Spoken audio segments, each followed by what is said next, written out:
Have you ever wondered why so many people used to gather to watch criminals get executed? Well, out on the frontier, hangings were more than just a method of executing the guilty. They were a form of quote-unquote entertainment that offered spectators an escape from their everyday lives. Like many modern forms of entertainment, hangings weren't just there for amusement. They also conveyed important messages to onlookers.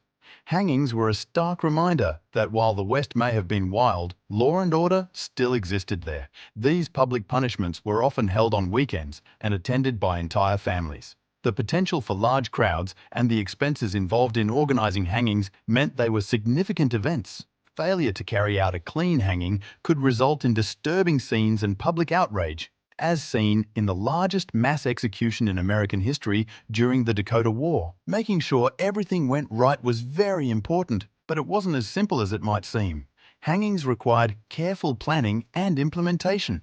Therefore, gallows were a common sight in frontier towns and erected in prominent locations as a grim reminder of the consequences of lawlessness. Constructing gallows required skilled labor and materials, which were not always readily available. Executioners had the solemn task of ensuring that the gallows were properly constructed and that the noose was tied correctly to ensure a quick and humane death. The design of gallows varied, but the most common type featured a wooden structure with a platform for the condemned to stand on and a trapdoor that would open beneath them when the lever was pulled.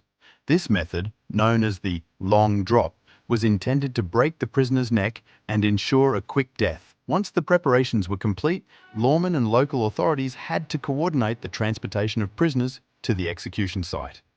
This often involved a somber procession through town, with the condemned prisoner facing the judgment of their peers. However, transporting prisoners to the execution site was no easy task. In many cases, prisoners would be shackled and placed in a wagon or on horseback, surrounded by armed guards to prevent any escape attempts. Organizing a hanging was not only a logistical challenge, but also a financial burden. Expenses included materials for the gallows, payment for the executioner, guards, and provisions for the condemned last meal. But beyond the immediate costs of organizing and carrying out hangings, there were broader economic implications for frontier towns. These public executions could attract such large crowds in response, providing a boost to local businesses, such as saloons, hotels, and merchants selling memorabilia. However, the negative publicity surrounding these hangings could also deter settlers and investors from moving to or investing in these towns. The reputation of a town as a place of lawlessness and violence could have long-term economic consequences, affecting its growth and prosperity. But what was it like for those directly involved in frontier hangings? From the prisoners to the curious onlookers, everyone had their own experiences and perspectives. For the prisoners awaiting their fate, being hanged was a terrifying ordeal. Many faced their final moments with fear and resignation, while others maintained their innocence to the bitter end. Meanwhile, for the spectators, these events were a form of morbid entertainment. Families would gather to watch the execution, turning the event into a massive social outing. Children would clamor for a good view, while adults exchanged gossip and rumors about the condemned. Despite the gravity of the situation, frontier hangings often took on a carnival-like atmosphere, with vendors selling refreshments and souvenirs to the crowds. It was a bizarre contrast of life and death, where the solemnity of the occasion was overshadowed by the gruesome fate of the prisoners. Accounts from the time paint a vivid picture of the emotions felt by both prisoners and spectators during executions. While some prisoners faced their fate with stoicism, others broke down in tears or pleaded for mercy. Spectators, too, experienced a range of emotions, from morbid curiosity to solemn reflection. Witnessing or participating in executions could leave lasting scars on individuals, affecting their perceptions of justice, morality, and violence. Many communities grappled with the psychological toll of frequent public executions. Some residents became desensitized to violence, while others experienced feelings of guilt or trauma from witnessing or participating in hangings. Execution on the frontier wasn't always done with precision, leading to shocking outcomes.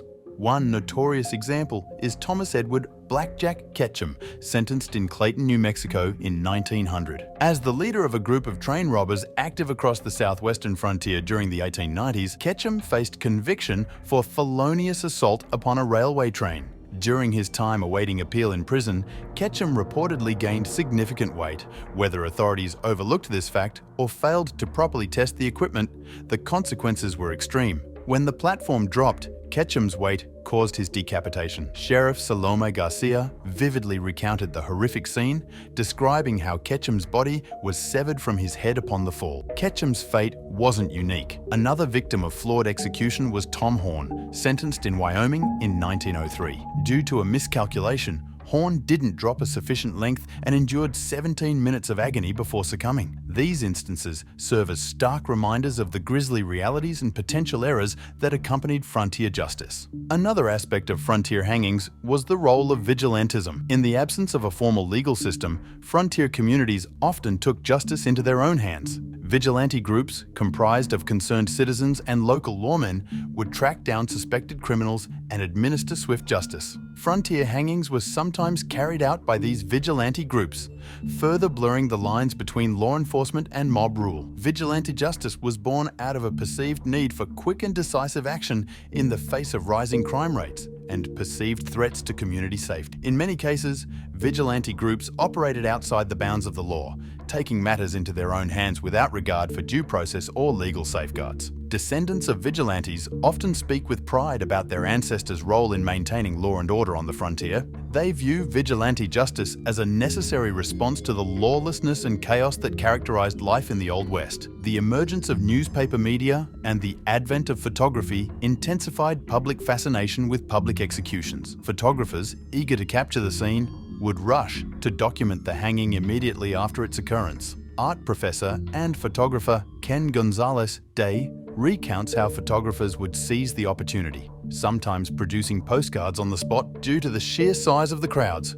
which could reach up to 3,000 to 4,000 people. One of the earliest documented photographs of a hanging in Texas showcases 3 raiders who stormed Brownsville in 1859. Photography not only memorialized significant events on the frontier, but also provided a visual narrative of the American West, shaping perceptions of its people and landscapes.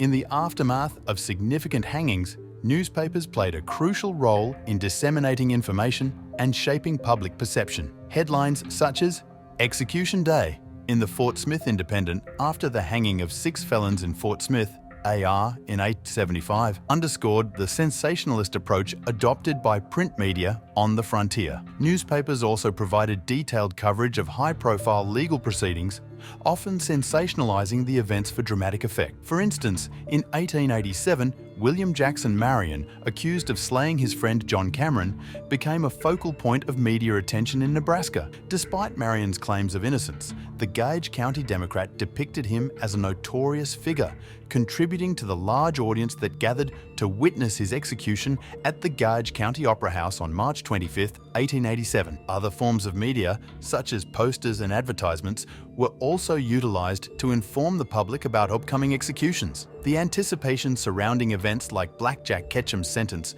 was heightened by widespread advertising, with newspapers from across the county sending reporters to cover the proceedings on April 26, 1901. Despite their widespread acceptance, frontier hangings were not without controversy. Critics argued that the lack of due process and the potential for miscarriages of justice made hangings a barbaric and unjust form of punishment. Some questioned the morality of using public executions as a form of entertainment, arguing that it desensitized spectators to violence and death. Others pointed to cases of mistaken identity or wrongful convictions as evidence of the flaws inherent in frontier justice. Voices of dissent were not uncommon in frontier communities, with abolitionists, religious leaders, and social reformers speaking out against the practice of public executions. They argued that frontier hangings were a relic of a bygone era and had no place in a civilized society. Newspaper editorials and public debates often centered around the ethics of frontier justice, with some advocating for reform and others defending the status quo. The controversy surrounding frontier hangings reflected larger debates about law,